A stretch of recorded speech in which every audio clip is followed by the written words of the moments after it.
Hello everyone, म पुनम चौधरी। हामी कोरेलड्रॉको series start गरेको छौँ र हामी कोरेलड्रॉमा टुलबारहरू सिक्दैछौँ र आज हामी चाहिँ कोरेलड्रॉ अन्तर्गत स्मार्ट फिल्टर युज गर्न सिक्दैछौँ। कसरी युज गरिन्छ र त्यसबाट हामी एउटा डिजाइन पनि बनाउन सिक्छौँ। कसरी बनाइन्छ लागु कम्प्युटर सिक्छौँ।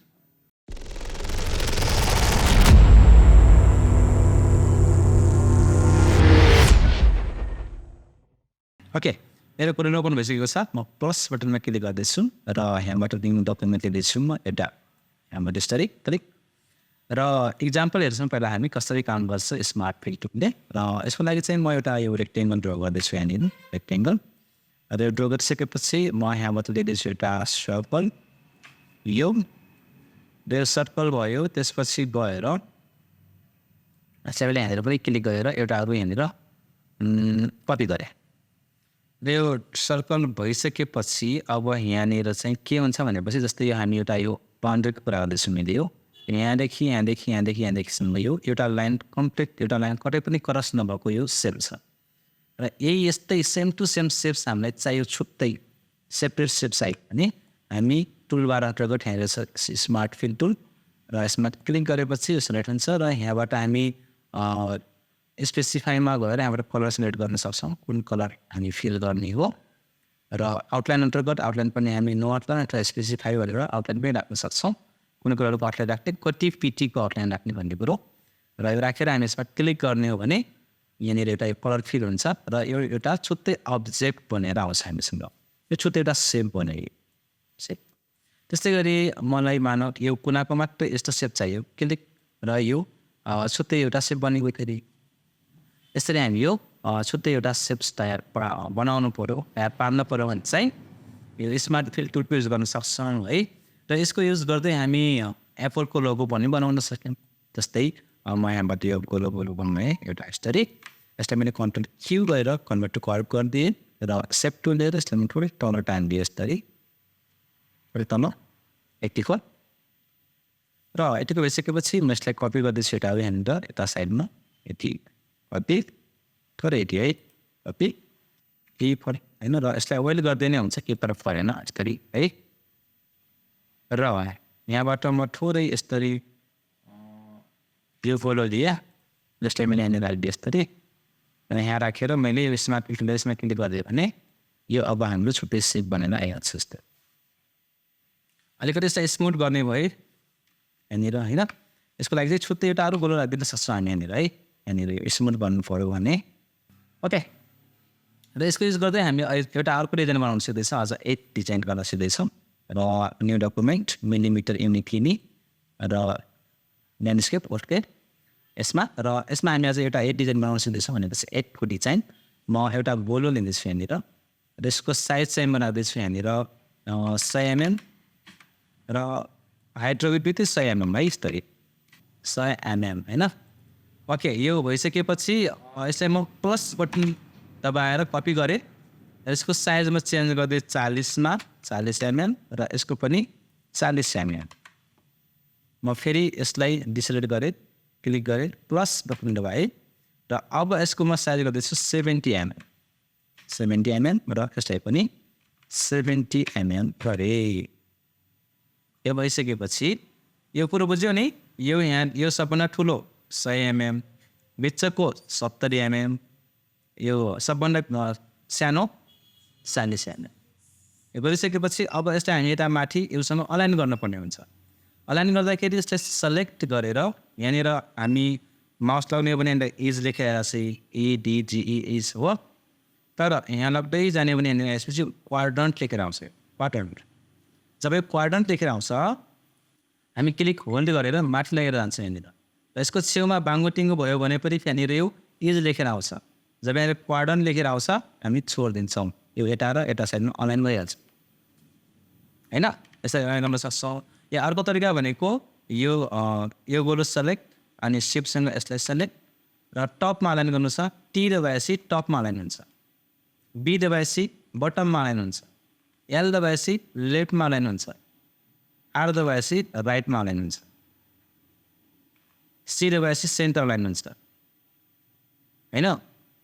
मलाई एल अनि ई प्रेस गरेपछि फेरि होरिजेन्टली सेन्टर हुन्छ, होरिजेन्टली सेन्टर। मलाई टपमा लाउनु छ, top T and C for centre म यसरी अलाइन गरिदिएँ। यसरी अलाइन गर्दा नै हुन्छ।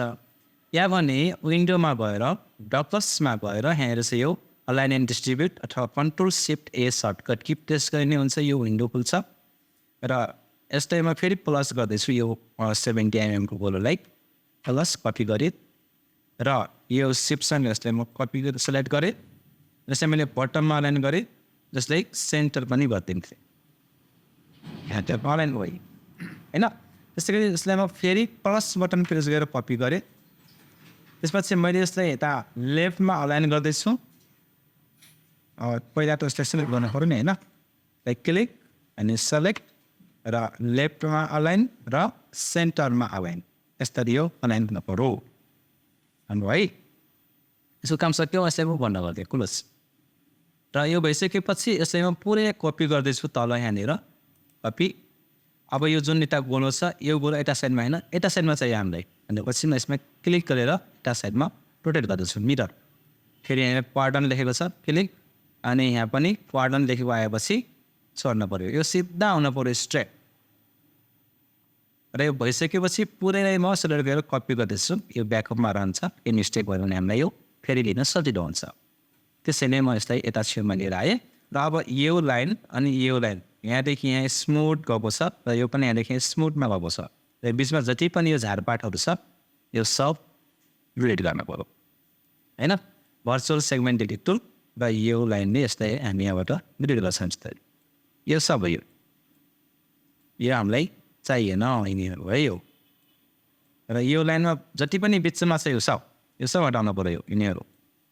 यो चाहिएन यो यताको पनि यिनीहरू यो कुनै पनि चाहिएन। जस्तै यताको यिनीहरू पछि यताको पनि यो यहाँनिर यो चुच्चे बचिरहेको छ यहाँनिर एक्टिभ यसरी यो पुरै साफ गर्न पऱ्यो होइन। अनि फेरि अब यो लाइन यहाँदेखि यहाँ समाइरहेको छ अनि यो यहाँदेखि यहाँ फेरि तै स्मुथमा गइरहेको छ भनेपछि यो लाइनमा बिचमा पर्ने योवाला अनि योवाला र यहाँबाट योवाला डिलिट गर्न पऱ्यो। त्यस्तै गरी यसको यो लाइन डिलिट यो लाइन डिलिट र यसको पनि डिलिट यसको पनि डिलिट यतिको हुनु पऱ्यो। सेम प्रोसेसमा तलको पनि यसलाई डिलिट र यहाँबाट आएर त्यसलाई पनि डिलिट यो अनि यो पनि डिलिट यो पनि डिलिट र यो पनि डिलिट होइन। र यो एउटा बिचमा छ डिलिट यति गर्न पऱ्यो। यति गरिसकेपछि अब हामी हाम्रो लिन्छ यो स्मार्ट फिल टुल र यसमा क्लिक गर्छ यो कलर फिल हुन्छ। यसमा पनि त्यस्तै गरी यसमा पनि यो सिङ्गल कलर फिल हुनु पऱ्यो। र यो भइसकेपछि म यहाँबाट लिँदैछु यो इन्टरेक्टिभ फिल टुल र यसलाई सेलेक्ट गरेर म यहाँदेखि यहाँसम्म तान दिएँ र यसमा चाहिँ म यहाँबाट डार्क ब्लू कलर फिल गर्दैछु योवाला। यसमा पनि डार्क ब्लू योवाला। र यो भइसकेपछि म यसमा डबल क्लिक गरेर यसमा चाहिँ म यो भर्टिकल गर्दैछु है। यो भइसकेपछि अब यो कलरको म ट्रान्सपेरेन्सी म कम गर्दैछु यहाँबाट है। लगभग यहाँबाट कम गर्दै कति ठिक हुन्छ ठिक पार्ने हामी यसरी लगभग 80 को म कम गरिदिएँ। र भइसकेपछि यसमा पनि मलाई कलर अप्लाई गर्नु छ सेलेक्ट र यसलाई म यसरी कलर अप्लाई गरिदिन्छु यसरी। अब कुन कलर युज गर्ने हो हामीले आफूलाई मनपर्ने कलर युज गर्न पायौँ हामी है। जब आफूलाई मनपर्छ यसरी र यहाँबाट क्लिक गरेर म अर्को पनि टानिदिएँ यसरी। त्यसपछि यहाँ क्लिक गरेर म अर्को पनि टानिदिएँ यसरी। त यसरी यता कपी पनि गर्न सक्छौँ हामी सिम्पली। म कपी गर्नको लागि चाहिँ पहिला यसमा फिल गरिदिन्छु है। यसलाई मैले फिल गरेँ। अब यसमा कपी गर्न पऱ्यो सेम भनेपछि यसमा क्लिक गरेर हामी यहाँ क्लिक गरेपछि यो सेम यसमा कपी भइहाल्छ कलर। त्यसपछि यसमा पनि क्लिक गरेर तानिदिए सजिलो भयो यसमा है। यसरी हामी यो कलर हाल्न सक्यौँ फिल गर्न सक्यौँ यसरी। यो भइसकेपछि अब यसको आउटलाइन चेन्ज गर्नु छ भने पनि चेन्ज गर्न पायौँ सेलेक्ट एन्ड आफूलाई मनपर्ने आउटलाइन राख्न सक्ने हामी यहाँनिर। जस्तै कि यो कलर कस्तो देखिन्छ नट ब्याड बट ब्याड यो ठिकै छ होइन।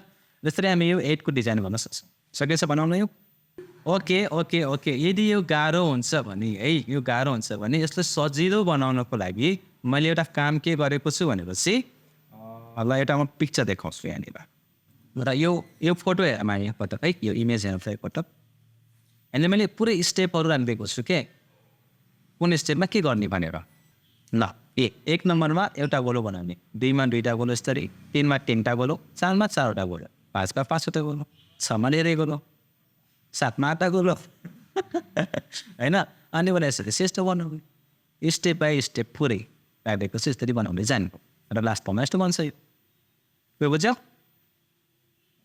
यो बनाउने होइन यो बनाउने र यो बनाइसकेपछि म एउटा अर्को काम पनि दिएको छु हामी सबैजनालाई एउटा यो रिङ बनाउनु पर्ने छ हामीले यो रिङ सेम बेसमा है स्मार्ट प्रिन्ट टुल युज गर्दै बनाउन सक्यौँ त्यसपछि अर्को हामी यो रिङ हेर्नेछ त्यो सधैँ होइन यो कसरी छ देखिरहेको छ नि होइन यो रिङ ब्लू यस्ता माथिबाट आएर यस्ता भित्रबाट यसरी बाहिर गएको छ रेड पनि यता माथि छ यता भित्र गएर बाहिर आएको छ फेरि भित्र गएको छ अनि यसको बाहिर छ यस्तै यो बेसमा चाहिँ बनाउनु पर्यो ट्राई गर्ने हामीले सकिन्छ ओके ल यो चाहिँ हाम्रो आज काम यो रिङ बनाउन जाने त्यसपछि यो एड बनाउन जाने जुन स्टेपहरू मैले सबै फेसबुक ग्रुपमा पोस्ट गरिदिएको छु त्यहाँ हेरेर बनाउन पनि सक्यो र आजको काम यो हाम्रो यो बनाउने प्र्याक्टिस गर्ने okay keep watching keep practice thank you